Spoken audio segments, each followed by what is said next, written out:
মণিপুরের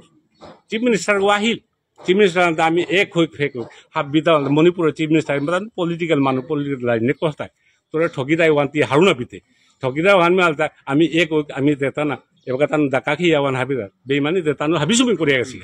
কিন্তু আমার তাই বেমানি না এবার একও না হওয়ানোর তি আমার আসামত আকলতে আসামেতে ভাষা পাঠশালা লেভেলে দেশে আনতে বিষ্ণুবিয়া মণিপুরি বলে দেশে না তি আটটা মাতিল তাকে তাহলে শিলচর মেডিকেল কলেজে ওপি আমি যেবা লেকচারার গিয়ে আসিল সাহিত্য সভান 83 ইংরেজিত গঠন করিয়া রেজিস্ট্রেশনও পাছি তার পিছনে রেজিস্ট্রেশন পানার পিছনে 3-4 বছর চলিয়া তারপরে মরিয়া আছিল মানে রেজিস্ট্রেশন নেই কোনো ধরনের একাউন্ট নেই আর ইয়ে হাতে করেছে কনস্টিটিউশন হাতে করেছিল কিন্তু কনস্টিটিউশনের মারফতে যেহান যেহান করাই নিয়মতা নাও করেছিলেন এনজিও হিসাবে যে সংস্থা করাই লাগে না যেটা তার দরকার জিনিসও তা পিছনে গঠন করেন কা বলিয়া ভগতপুর সিঙ্গারিত দেখাইছিল তা মরেই বারো মেডিকেল কলেজে তুমি আসিলো তারপরে ইঞ্জিনিয়ারিং কলেজ তো ডক্টর অশোক কুমার সিংহ বলিয়া তবে এসিস্ট্যান্ট প্রফেসর গিয়ে আসিল ইঞ্জিনিয়ারিং কলেজে শিলচর দগিরে পইলা নীলাগাঁওর মাঝে আমি চাইলাম যে মরি আছে আন চিন্তা করতে গেলে আগে রেজিস্ট্রেশন রিনিউ না করলেতে কোনো ধরনের সরকারি সাহায্য বলা সরকারি আবেদন নিবেদন করার কোনো গুরুত্ব না থাক দেওয়ান আগে আমি ঠিক করা নেই বলিয়া পইলা লাগে তাই অ্যাকাউন্ট আহান অ্যাকাউন্ট নম্বর বানাইলেতে সোসাইটিজ রেজিস্ট্রেশন অ্যাক্টে এন্টারটেইন না করতে ওয়ান করা নেই বলে পইলা নম্বর মি মেডিকেল কলেজের মোর লগর আগর ইয়ে কব ইউনাইটেড ব্যাংকে কাম করলো ম্যানেজার আনতে সংস্থা আগর রেজিস্ট্রেশন হওয়ার ভিতরে ঠিকানা আগও লাগে ঠিকানা হয়তো রেন্টেড হাউস গো বা নিজের মাটি বাড়ির কথা না লাগে ওটা কিতা আঁকতাও নেই ভগতপুরের আমার কম্পাউন্ডার গিরক আগ তার উদ্যোগে আমার ঘরের নাঙানোর এড্রেস আন দিয়া করেছ বলে আমার লো আনতে মি গিয়া ঠিকানাও নেই কিতাও নেই গিয়া আমার কলেজের লগর কলিগর হেয়ক আনতে বেংকত মাতিয়া মুতিয়া আহান নিকালিয়া রেজিস্ট্রেশন কাবুলিয়া একাউন্ট ওয়ান খুলুয়া তো একাউন্ট আনার খুলেছি নম্বরও পুল্লা করে দিছো মি তার পিছনে সংস্থাও খানি কাম সংক্রান্ত মেম্বার টেম্বার কিতা কিতি এটা গঠন করা মাঝে পুল্লা ভগতপুরের মণিকান্ত সিংহ কম্পাউন্ডার আছিল ফার্মাসিস্ট ওরে প্রেসিডেন্ট করিয়া আমার মহেন্দ্র কাকা অফিস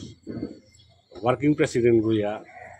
আরম্ভ হইলতা ওটা 83 ইংরেজি তো মরেছু অফিসে চিন্তা করেন বলতা ও ক্রেডিট তার মাঝে মহেন্দ্র কাকার অবদান তার মহেন্দ্র কাকাতে আমার গাঁর আমি এক গাঁ আহানো তার কিন্তু মহেন্দ্র কাকা আছে বলিয়া আমি হারুইয়া কামো তাত লাগলাম তা লাগিয়া দিয়া সংস্থা করে চিন্তাও করলাম চিন্তা করার পিছনে এমনভাবে চান্দা কালেকশন কিনা চান্দা টান্দা তাতে তাতে মাটি মানুষ পয়সা মাগানি তাতে ভালো চান্দা নিলে পয়সা নিলে সংস্থা হচ্ছে পয়সা লাগে আনতে উপীত কম্পাউন্ডার মণিকান্ত গিরকে এই ইয়ং করে রসিদ হংকরি গা রসিদ হংকরি আতে কুমকুই চান্দা আনতে গা তা বলিয়া মাতলো চান্দাতেও তার তীর চিন্তা না করি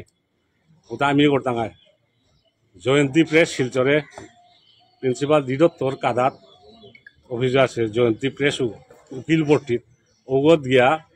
দুনিয়ার রসিদও মাই চাইলে সমাজে তো চান্দা তুলতাম তোমাদের মহিলা তুই চান্দারে তুলগা কিন্তু এটা তুমি চান্দা বিচারা নিতে মিনে যেটা মরাং আছেও আমি দিতেও কিন্তু মানুষ তো গিয়া পয়সা মাগা নিতে কাম নাই কুরাং দিয়ে আমার মানুষ হাবিও লিরা পাই টেরা পাই তাই নিয়ম আছে আমি আমার নিজের জেবে তো চাকরি হুবাং চাকরি করলাম মোৰ পয়সা তালো খরচ করে আম করি চান্দা মাহিতে তুলানি হই গাঙে তো গিয়া তুলতে গা তুলিয়া গিয়া ওটা একাউন্ট বানাত বরানি কা বলিয়া এক কম্পাউন্ডার গির করা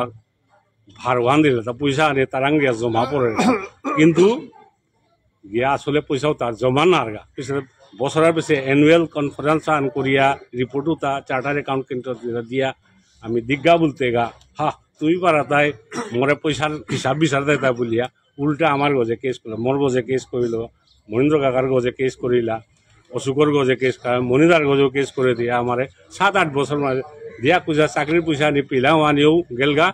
আনা জানা গৌহাটি থই গিয়া এর সাথে করিয়া আমার সংস্থা হতা আমার 1,500 পয়সা আন একাউন্ট হানাত আমি খুলিয়া আমি বড়াইয়া ওভান বারত ট্রানজেকশন করিয়া ইয়ে করতে গা মানে মোর পয়সা লিখা তারে প্রেসিডেন্ট গ্রহণ করিয়া দিয়েছিলাম গিয়া উকিলা অদ্রসা বলতে যশোদারঞ্জন ভট্টাচার্য মোরে মাস্টার মি লগলে যে দাম করতে ও মাস্টার আসলে মি মালতা অজাতিতে হাতে কি আন বিলাক 1,500 সকল লাগতা মি কলেজের প্রফেসর 1,500 সকল উতা মহেন্দ্র কুমার সিংহ ডিএফও আগো উচমে কনজারভেটিভ ওই 1,500 সকল উতা এটা কিসা সাজিয়াতি এগরের মনিকম পান্ডার এগর কেসে আন লটকাতে হত্যা হাও তুমি হার নাবাস তুমি তা হতাং বলে মাথা হার নাবাতা হার পানি থকছিল নাই এনতে ও কেসে তো 7-8 বছর আমার জেপর পয়সা সৌর পয়সা হাবিতা খরচ করিয়া মানে অতিষ্ঠ হইলাম তারপরে আলটিমেটলি কেস ওয়ান মহেন্দ্র কাকায় চেষ্টা করে শিলচরে জানা লাগিল তাই তাও আছে মহেন্দ্র কাকাও আছে মিও আছো শিলচরে জানা আনা 7 বছর কেস ওয়ান চলাইলাম তা 1,500 টাকা আমি সরকারে জি বলিয়া কেস লাগাতে যশোদা তারপরে হাইকোর্টে মহেন্দ্র কাকায় গিয়া হাইকোর্টে আনালো এখন দি আইব উপিল নাহের সেই যেগুলি লাগাছেও ওগুলি নাহিয়া 7 বছর 8 বছর খেলিয়া মহেন্দ্র কাকায় পিছিয়ে কেস ওয়ান জিংলা জিঙিয়া ডিফেমেশন কেস আন মহেন্দ্র কাকাই মালো তুমি করো না ভ্যালু আন ডিফেমেশন আন মহেন্দ্র কাকার ভ্যালু আন ডিফেমেশন করলে তা 8-10 কোটি তার সম্পত্তি আন বেশি 8-10 কোটি না ওইটি মিউ প্রফেসর হবুদু ইঞ্জিনিয়ারিং কলেজের ও প্রফেসর হব এখন মনিদা ও হাই স্কুলের হেডমাস্টার এটা ডিফেমেশন করলে তার 14 কোটি ও ডিফেমেশনের পয়সা ওটা দেওয়া নয় কামারলে আর কামরাই না করে জিংলাং এর সাথে এখানে ব্যতিব্যস্ত হিনও দিলা তা নাইলে তো মানে একেবারে জিংতে গজে গজে কাছিল মি ওনার রিপোর্ট তার লেখে প্রত্যেক এনুয়াল ইয়র মাঝে ফার্স্ট পয়লাকার দিন হওয়ার 1 জানুয়ারির দিন হওয়ান গ্রিটিং কার্ড প্রেসিডেন্ট গভর্নর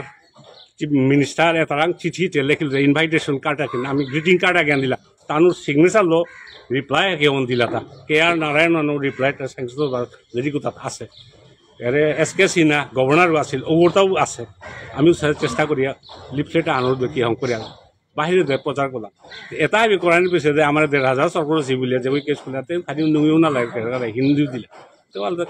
কাম করি তো আইতরা সৌ সময় থাকি দেওয়া যায় পাং করে তো এডভাইসও দিয়ে না লাগে সমাজের কাম করাই লাগে করাই লাগে করতাম আই বলিয়া কত বছর চলিয়া মানে চিন্তা করে কেস ফেসের যন্ত্রণা হাতে নিজের সৌ সময় পড়াশোনা তাদের হাই বাদ দিয়া এটাতে গিয়া কাম ওটা না হইলে ঠিক আছে চলক কিন্তু বর্তমান স্টেজে যে বাকা আহিল এই হানার পিছিয়ে আমি এরা দিয়া আমি খানি ব্যতিব্যস্ত হইলতা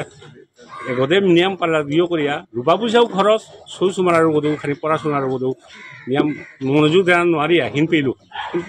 বাকি যাতে পাটলা গিৰি গিয়ে